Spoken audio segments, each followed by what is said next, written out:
BJP दलनि इन्जुर सावगारि आखिनाय हाबाफारि रायजो बिजेपिनि बिथोन बायदियै गरेश्वर मण्डल बिजेपियावबो मावफुंनाय जायो बे हाबाफारिखौ। फैगौ विधानसभा बिसायख'थिनि थाखाय बायदि स्लगान एबा बिजेपिनि गासैयावबो फामे बिबारनि सावगारि इन्जुराव आखिनाय जायो बिजेपिनि मावथिफारियाफोरा। बे आखिनाय हाबाफारिखौ बेखेवनानै होयो तामुलपुर जिल्ला बिजेपिनि आफादगिरि भिक्टर कुमार दास आरो बिजेपिनि रायजोनि सोद्रोमा मानस सरनिया बिथाङा। तामुलपुर जिल्ला बिजेपिनि आफादगिरि भिक्टर कुमार दास बिथाङा बुङोदि फोनांजाबनि मोनसे दोरोङारि बिजों महरै इन्जुराव लिरनाय हाबाफारिया सुबुंफोरखौ जर'खायै मोनथिहोनो थाखाय बे हाबाफारिखौ लानाय जादों। बेराफारसेथिं 2026 नि बिसायख'थियाव बिजेपिया थामथि खेबनि थाखाय रायजोआव सरकार दानाया रोखा होननानै गोख्रों रावजों बुंथियो मानस सरनिया बिथाङा। নির্বাচন 2026 আমি সকলেও জানো সমাগত। নির্বাচনের কারণে আর বেশি দিন নাই। আমার ভারতীয় জনতা পার্টির অসমৰ প্ৰত্যেকজন কাৰ্যকৰ্তাই অত্যন্ত সক্ৰিয়তাৰে আহি থকা দিনবোৰত কাম কৰিব। এই নিৰ্বাচনটো কেৱল ৰাজনৈতিক যুঁজ নহয়, কৰবাত আমাৰ অসমৰ অস্তিত্ব ৰক্ষাৰ যিখন যুঁজ, সেই যুঁজখনো ভাৰতীয় জনতা পাৰ্টি আমি এই নিৰ্বাচনেৰ মাধ্যমেৰে আগবঢ়াব বিচাৰিছোঁ। ভাৰতীয় জনতা পাৰ্টি বৰ্তমান ৰাজনৈতিক বিকল্প নহয়। আহি থকা নিৰ্বাচনটো আমাৰ কাৰণে সভ্যতাৰ যুঁজ, অসমীয়াৰ অস্তিত্ব ৰক্ষাৰ যুঁজ। গতিকে এই যুঁজখনত আমি পণ লৈছোঁ ভাৰতীয় জনতা পাৰ্টিৰ প্ৰত্যেকজন কাৰ্যকৰ্তাই অসমৰ অখণ্ডতা, অসমৰ কৃষ্টি, অসমৰ সংস্কৃতি, অসমৰ ভাষা ৰক্ষাৰ কাৰণে যি ত্যাগ স্বীকাৰ কৰিব লাগে, যি আন্তৰিকতাৰে কাম কৰিব লাগে, আমি প্ৰত্যেকজনে কাম কৰিম। আৰু তাৰ আৰম্ভণি আজিৰ পৰা প্ৰত্যেকখন জিলাতে হৈছে। যি পৰম্পৰাগত আমাৰ প্ৰচাৰ কাৰ্যসূচী, সেই প্ৰচাৰ কাৰ্যসূচী আছিল আপোনাৰ দিৱালীখন। যেতিয়া প্ৰিণ্টিং প্ৰেছ ওলোৱা নাছিল, যেতিয়া ফ্লেক্স অহা নাছিল, তেতিয়া মানুহে কাপোৰত লিখি প্ৰচাৰ, অসম আন্দোলনৰ লগত জড়িত মানুহখিনি বা তাহানিৰ যিমান নিৰ্বাচন হৈছে সেই সময়ৰ মানুহবিলাকৰ এই বিষয়টোৰ প্ৰতি এটা আন্তৰিকতা আছে আৰু ৰুচি আছে। গতিকে আমি মানুহৰ যি নেকি সোৱাদ, সেই সোৱাদক সদায় সন্মান জনাব বিচাৰোঁ।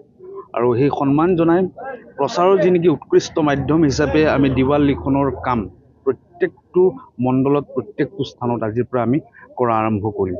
গতিকে মই পুনৰবাৰ কৈছোঁ, এই নিৰ্বাচনটো কেৱল ভাৰতীয় জনতা পাৰ্টিৰ নিৰ্বাচন নহয়, এই নিৰ্বাচনটো অসমৰ প্ৰত্যেকজন সচেতন ব্যক্তিৰ নিৰ্বাচন, যিখন যুঁজ ভাৰতীয় জনতা পাৰ্টিৰ মাধ্যমেৰে ডক্টৰ হিমন্ত বিশ্ব শৰ্মা ডাঙৰীয়া, দিলীপ শইকীয়া ডাঙৰীয়া দিবলৈ গৈ আছে। চাওক, এতিয়া ভাৰতীয় জনতা পাৰ্টি দ্বিতীয়বাৰ চৰকাৰ চলি আছে। তৃতীয়বাৰৰ কাৰণে আমাৰ যথেষ্টখিনি প্ৰয়াস আছে। আমাৰ ইলেকশ্যন দিনলৈকে আৰু 100 দিন বাকী আছে। আৰু আমাৰ কেন্দ্ৰীয় অসমৰ যিটো কেন্দ্ৰীয় কাৰ্যালয় বাষ্পীভৱনৰ পৰা আমাক নিৰ্দেশ দিছে যে আমি আজিৰ পৰা দেৱাল লিখন আৰম্ভ কৰিব লাগে। আৰু সেইকাৰণে আমাক তেওঁলোকে কেনেধৰণে লিখিব লাগে সেইধৰণে নিৰ্দেশ দিছে। সেইমতে আজিৰ আমাৰ গড়েশ্বৰত যি মণ্ডল অফিচ, তাত আজি দেৱাল লিখন প্ৰক্ৰিয়াটো আজিৰ পৰা শুভাৰম্ভ হ'ল। আমাৰ শুভাৰম্ভ কৰোঁতে আমাৰ কামৰূপ জিলাৰ তামুলপুৰ জিলাৰ আমাৰ ভাৰতীয় জনতা পাৰ্টিৰ সভাপতি ভিক্টৰ কুমাৰ দাস আৰু সমানন্দ শৰ্মা ডাঙৰীয়া, গড়েশ্বৰ মণ্ডলৰ সভাপতি, আৰু তামুলপুৰ জিলাৰ বিভিন্ন বিষয়ববীয়া, মৰ্চাৰ বিষয়ববীয়া আৰু ৰাজ্যিক কাৰ্যৰ সদস্য আজি উপস্থিত আছে। আমি আজি সমূহীয়াভাৱে গড়েশ্বৰ ইয়াৰ পৰা আমি যাত্ৰা আৰম্ভ কৰিলোঁ। ইয়াৰে পৰৱৰ্তী সময়ত বিভিন্ন ঠাইত এনেধৰণৰ গোটেই জিলাখনতে দেৱাল লিখন আৰম্ভ হ'ব।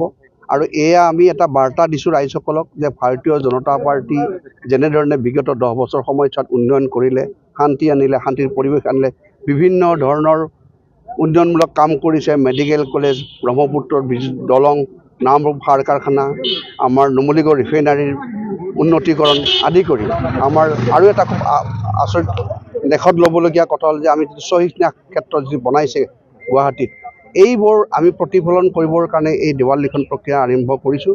আৰু আমি ৰাইজৰ মাজলৈ এই ধৰণে যাব বিচাৰিছোঁ যে ভাৰতীয় জনতা পাৰ্টি বিগত 10 বছৰত যেনেধৰণে উন্নয়নৰ এটা আহিলা বা উন্নয়নৰ দিশত যেনেকৈ লৈ গৈছে, সেইটো যাতে পৰৱৰ্তী সময়ত আগত নিৰ্বাচনত যে ভাৰতীয় জনতা পাৰ্টিক বিপুল ভোটেৰে তেওঁলোকে জয়যুক্ত কৰে। আৰু সেইকাৰণে এই দেৱাল লিখন প্ৰক্ৰিয়াৰ থ্ৰুৱেদি আজিৰ পৰা আমি আৰম্ভ কৰিছোঁ। পৰৱৰ্তী 100 দিনত আমাৰ আৰু বিভিন্ন ধৰণৰ কাৰ্যসূচী আছে। গতিকে আমি সমূহ ৰাইজক এইটোৱে আহ্বান জনাম যে ভাৰতীয় জনতা পাৰ্টি যি 10 বছৰীয়া শাসনকালৰ জয় গুণগান, সেইটো যেন সকলো জনতাৰ মুখে মুখে মুখৰিত হৈ থাকে যে ভাৰতীয় জনতা পাৰ্টি অসমৰ কাৰণে যিখিনি কৰিছে, আজি বিগত 60 বছৰীয়া কংগ্ৰেছৰ শাসনকালত সেইখিনি দিবলৈ সক্ষম কৰা নহ'ল। আমি যদি তুলনামূলকভাৱে আজি এটা মাপকাঠি বনাওঁ, 60 বছৰ কংগ্ৰেছৰ যি উন্নয়ন আৰু 10 বছৰৰ বিজেপিৰ উন্নয়ন, আৰু সেই যদি আমি যদি ইকনমিকেলি এটা গ্ৰাফ আঁকো, বিজেপিৰ গ্ৰাফডাল চিধাই ওপৰলৈ যাব। গতিকে মই বিশেষ নকওঁ, এইখিনিয়ে মই আহ্বান থাকিব যে ভাৰতীয় জনতা পাৰ্টীক পুনৰবাৰ অসমৰ শান্তিৰ বাবে, ঐক্যৰ বাবে, উন্নতিৰ বাবে ভাৰতীয় জনতা পাৰ্টীৰ চৰকাৰখন তৃতীয়বাৰৰ বাবে অহাত যেন ৰাইজে সহায় কৰে। ধন্যবাদ।